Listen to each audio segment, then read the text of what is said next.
Ladies and gentlemen, welcome back to another video with Swaggle Haas, the comic book collecting YouTuber that has a bunch of comic books that are totally worthless.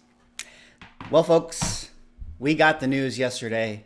Jonathan Majors has been found guilty for assault and sexual harassment and has been removed by Disney Studios as the lead of the current multiverse saga and the character known as Kang the Conqueror.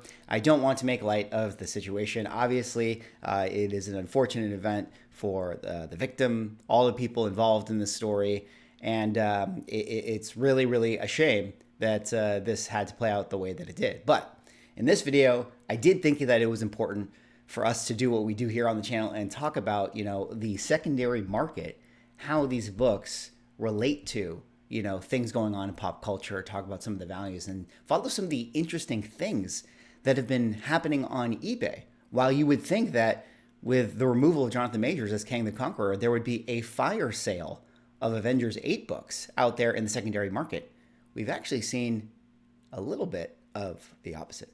But of course, before I get into it, if you guys could like, comment, subscribe, I'd appreciate it. Help support the channel, doing those things.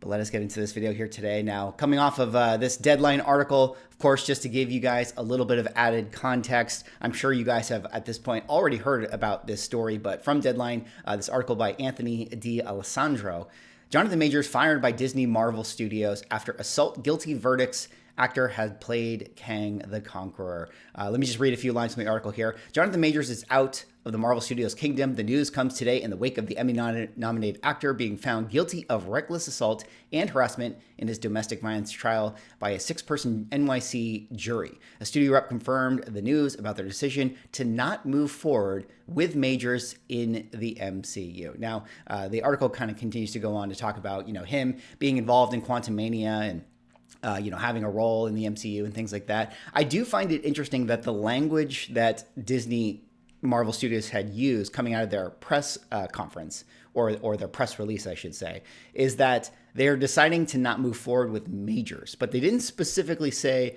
that they're not moving forward with the character of Kang the Conqueror. Currently, we still don't know what is going to happen with, the presumed Avengers Kang Dynasty film, if that's still going to be a thing. Are they going to pivot? Are they going to change the name to some other Avengers movie? I mean, it wouldn't be the first time that Marvel has actually changed, a movie title that they announced, a la Captain America Serpent Society, into something different, where they thought that this would be a better story, which they eventually pivoted to Captain America Civil War. So I do think that the possibility of Kang is maybe still on the table, with a recast, or perhaps if, someone goes into that building and pitches, hey, why don't we do this as an Avengers storyline? Kevin Feige will totally pivot, So I think right now, nobody really knows. I would venture a guess that Kevin Feige himself doesn't actually know what he exactly wants to do next. I'm sure they have ideas, but I think it is a fair thing to assume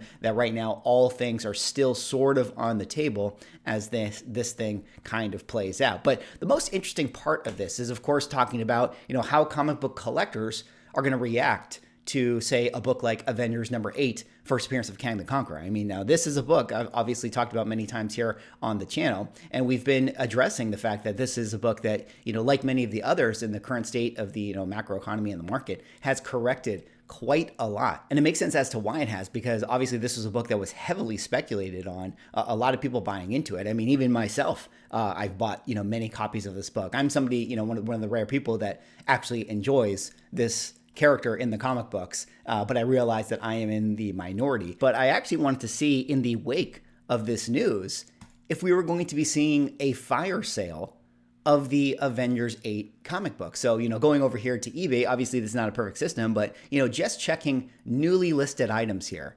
Did we see a flurry of newly listed Avengers books? Well, we do see 2 books right here, CGC 3.5s. That's really it. Not too many overall. I mean, I think that, in any given week, you could have seen, this sort of number of listings go on sale altogether. But one of the more interesting things that I thought that I saw here on eBay, even though it's not a lot, if you go to Avengers 8 1964 sold listings, well, you actually, funny enough, had a flurry of sales. I mean, not a tremendous amount. 1, 2, 3, 4, 4.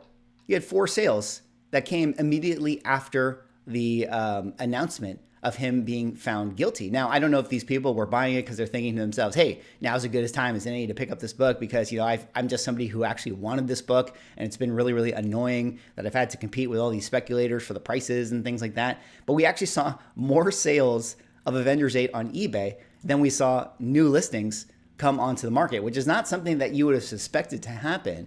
But I do think that it is something interesting to talk about, to talk about where we see this book actually going in the future. I mean, there's obviously some value to every single comic book, even outside of its, cultural significance and, movie speculation and all that sort of stuff. There's still going to be people that want to have an Avengers collection. And whether they like the Kang character or not, they still need issue number 8 to complete their collection. So this is a book that, as you can see throughout the years, not a tremendous amount of value, but has slowly gone up, probably due to the rate of inflation. Although it really is in 2020 when we saw the biggest uptick for this book, because that's when we started to, have those murmurs about speculation of maybe Kang being the next big bad. And then we really saw a big spike up once they actually announced that Jonathan Majors was going to be playing this character. And then, of course, we had the 2021 boom and all that sort of thing. And now it's sort of corrected back down to a price that it's sitting above its 2020 price. But you sort of have to wonder if maybe the organic values of this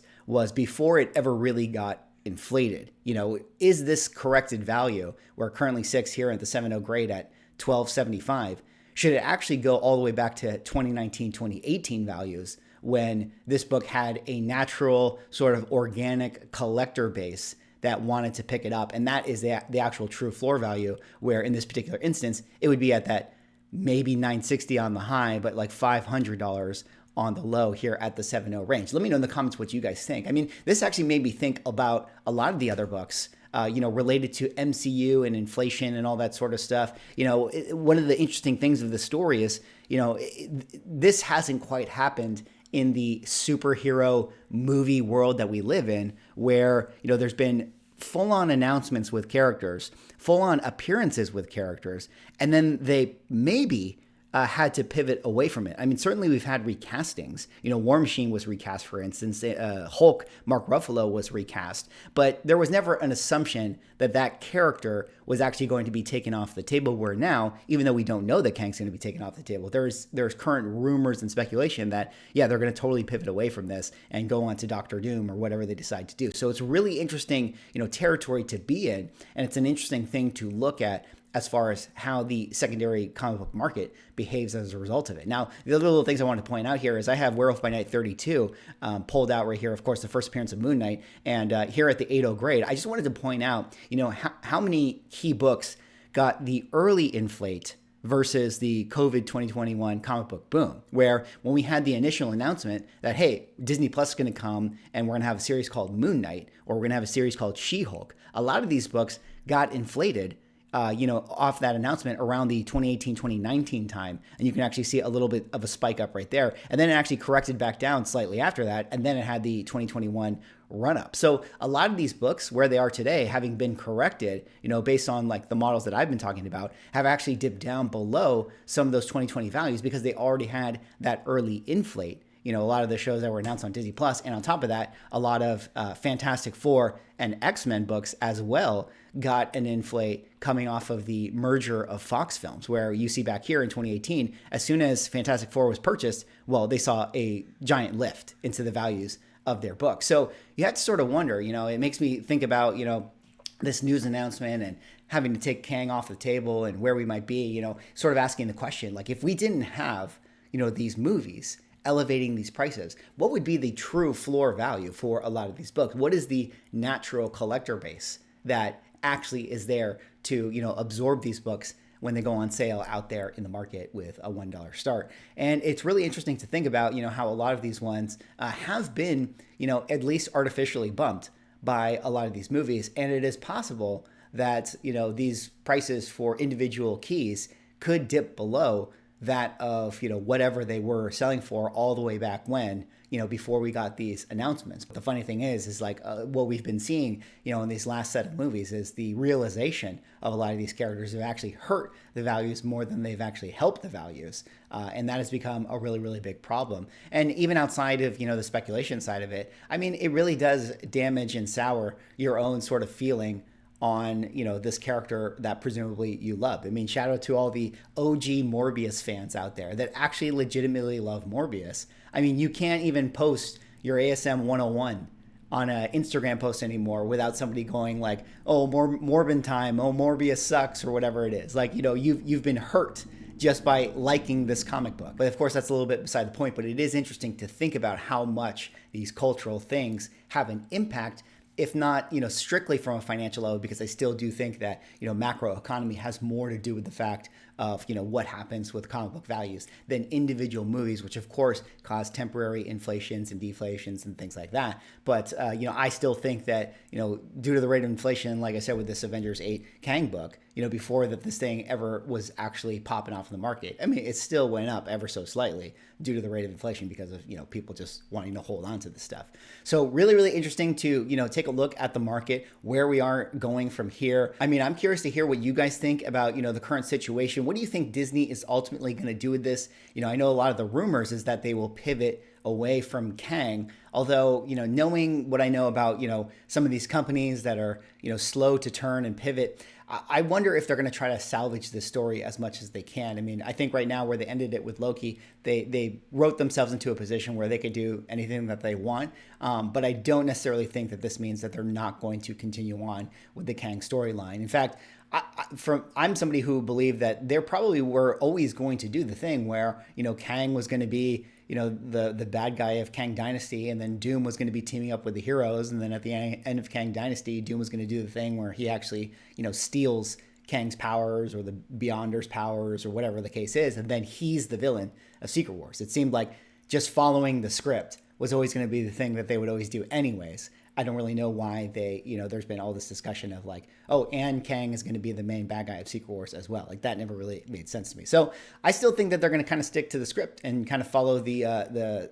Hickman sort of storyline with it, and probably have a Kang, Kang Prime, if you'll call him that, in Kang Dynasty, and then have Doom be, the eventual bad guy of Secret Wars. And the last little thing I want to talk about is, I made this video here today seeing if we saw any movement on the secondary market and to see and to analyze and things like that. But, one of the other things I think is lastly important to point out is that comic books are a lot less liquid of an asset than other things are, like, the stocks and everything like that. If this was a stock, if Kang was literally a stock on the S&P and this news came out, like, everyone would be hitting sell right now. Like his stock would be going down. I mean, at least with Avengers 8, you got to take pictures. You got to list it on eBay. You got to be somebody who is like, motivated to sell, all those sort of things. So it is interesting to see that, it's not as fast with comic books, which could be an interesting thing to follow. Maybe we're going to continue to see the values of this book hemorrhage for the next like 3 years, as opposed to,